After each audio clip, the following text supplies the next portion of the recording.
If you want cheap and reliable coins, check out cheaputcoins.com. I'll have a link in the description below. They are an automated service, so you get the coins instantly. Use Fangs for a 5% discount. Hey guys, how's it going? It is Fangs and welcome to a Q&A. Today, had you guys ask me some questions. I answered them. I am still in the room with no walls and I still have my laptop that's awkwardly shining on me. But hopefully my camera angle is a little bit better. I got this like mini tripod.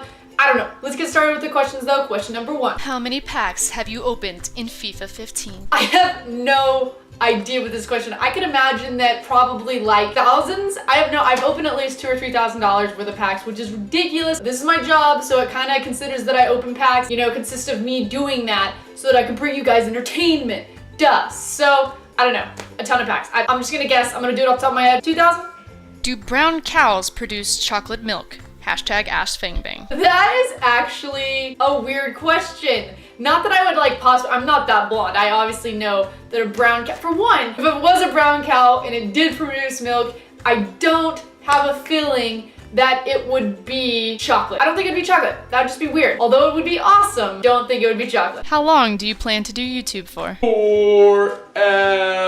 Forever. Forever. Forever.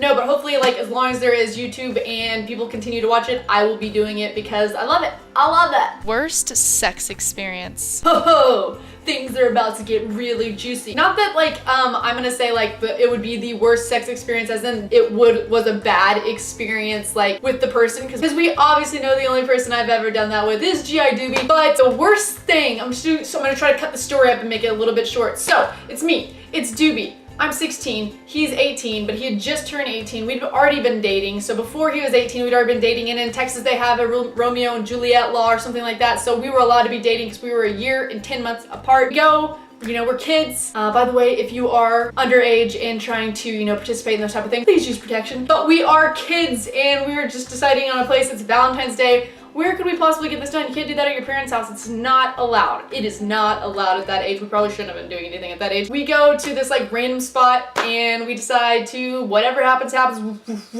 And in the middle of that, it's, you can't really see what's happening. It's kind of foggy, whatever. Somebody comes and beats up on the window and I'm like, oh my God, who is that? Like, who the heck is that? It could have been some like crazy, like homeless person who's just trying to get, I don't know, trying to kill us or something. Who knows?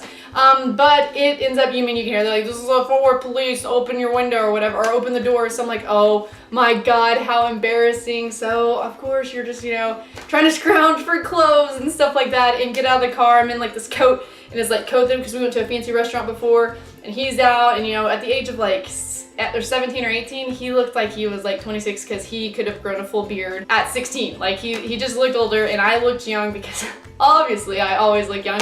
So they pull us off away from each other, and they're like asking us all these questions like, are you sure he's only this age, and are you sure he's not older, and just drilling us with all this stuff. Like it was the most embarrassing experience of my life. And apparently they'd caught like 3 other people doing that before.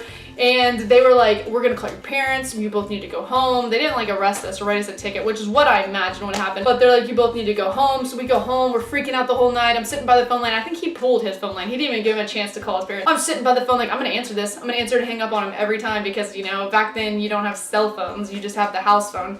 And I don't even think, to be honest, that they could have even found my parents' number because they weren't listed in the phone book. So I don't know. But it ended up being the most embarrassing experience. So yeah, that would probably be my worst. That would be my worst sex experience ever. Why do you support West Ham? I get asked this question all the time. I might have answered in another Q&A. I'm gonna just go ahead and give you a brief description of it now. West Ham United. So I haven't really, I played it in high school, but I didn't really watch football at all until I started playing the game. That's why I don't know as much. And people are always like, you don't know anything about football. That's because I just started watching it like 2.5 years ago. Give me a break. Anyway, so before that, I'm in love with this actor named Stephen Moyer. Like, I just think he is just the best thing ever. I don't know why you have those ones. He's the one. He's like mid-40s probably, and he has gray hair now, kind of. I don't know.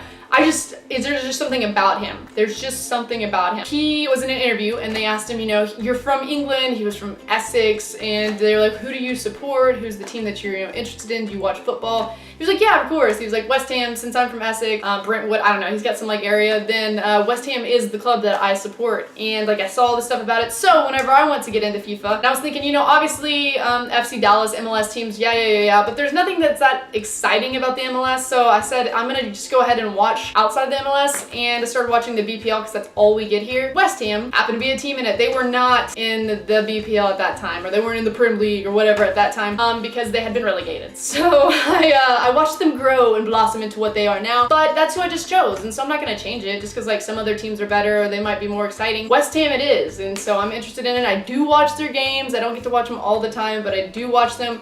I would love to go see them live at some point, but I live in Texas and they don't really come to Texas, so hopefully at some point I'll get to. What would you prefer for he first date? I believe that's supposed to say the Nandos UK or KFC? This is a silly question. For one, Nandos. I've been to freaking London twice, three times now. Had Nandos every time because the people that I go with love Nandos for some reason. I'm not the biggest fan of Nandos. For one, I don't really like grilled chicken, and I feel like it's all grilled chicken and then you just put it in hot sauce, which is not that appealing to me because I don't like spicy things anymore. My stomach can't handle it. And I tried their like garlic and herb or whatever that is. I tried it and they told me it wasn't gonna be spicy, and it was super spicy. Like to me, it was super spicy. So I don't mind it, I will eat it, but it's not my favorite thing. I would much rather be going on a date to KFC. Fried chicken, I get mashed potatoes and gravy, brown gravy, if you're in the United States. I don't know if they do that in England, but I do think that they were doing it in Germany. I can get a biscuit, I can get, you know, I get the famous KFC bowl and mix it all together and have the corn and all that. I don't know. KFC, if you're gonna take me anywhere, it better be KFC. Are you good at football in real life as you are in FIFA? I don't know if this is a trick question. I am not that good at FIFA, so I would imagine that no, I don't think I'm any better in real life than I am at the game. I might be actually worse in real life than I am at the game. I'm really fast. I've got okay ball control. That's not a situation for me. It's just scoring goals. I don't know what it is. I didn't score that many in the women's league that I was in, and maybe because I didn't even get a chance because we were just getting dominated the entire time. But I also get winded. Like my stamina is bad. Just, oh my God, they had me playing right mid at one point. Holy shit. They have to run so far up and down the pitch. It is ridiculous. And I had like some 40-year-old ladies who were doing it better than me, so it was disappointing. So I would say I'm worse in real life than I am at the game, but I'm not that good at the game either. So there's not very much of a bar to go over there. What would you do if FIFA never existed? What would I do if FIFA never, I would either, okay, if FIFA never existed, I would either be still sitting in some cubicle, like typing and doing IT stuff and making sure that people's internets aren't broken, or I would probably invent FIFA, because that would be the best actually. Whoever invented the game is a genius. They're making like millions and millions of dollars off of a thing that they just keep recreating every year and they don't change anything on it. I'd make FIFA Ultimate Team, and then I'd be like, hey, I'm gonna make FIFA Ultimate Team. I'm gonna make it this one way and I'm never gonna change it. And all these people can sit here and say, oh, I wish all this stuff was added to it. And I'm never gonna change it because I will continue to make billions and billions of dollars. That's what I do. I don't know if they make billions, but I think they make billions, to be honest. Okay, maybe millions, but I think they make billions. On a scale of 1 to 10, how bad was the Wasabi challenge? I would give it an ultimate 10. The Wasabi challenge was miserable, and I've done it before. I don't know what kind of wasabi that I got before, but it was nowhere near as hot as it was when we did that. It wasn't even hot, actually, to be honest. It just like shot like flames, not flame, I don't even know what it is, some weird feeling to your nose that just makes it sting really bad. And then the taste and the smell just, I've never puked in a video. I ran to puke in that video twice and I didn't want to do it in front of y'all. I think I even spit up in that video, which is disgusting, and I don't ever spit up, okay? It was disgusting. It's a 10 on disgusting, an extreme 10 on disgusting. All right guys, so that is going to be it for that Q&A. If you guys did enjoy the Q&A and you want to see more of these, thumbs up would be awesome. Hopefully there's not a really loud background. I have some people over that are actually cleaning the house right now and I've been waiting to record this, and I decided not to wait any longer. That's gonna be it though, and until next time, I'll see you guys later.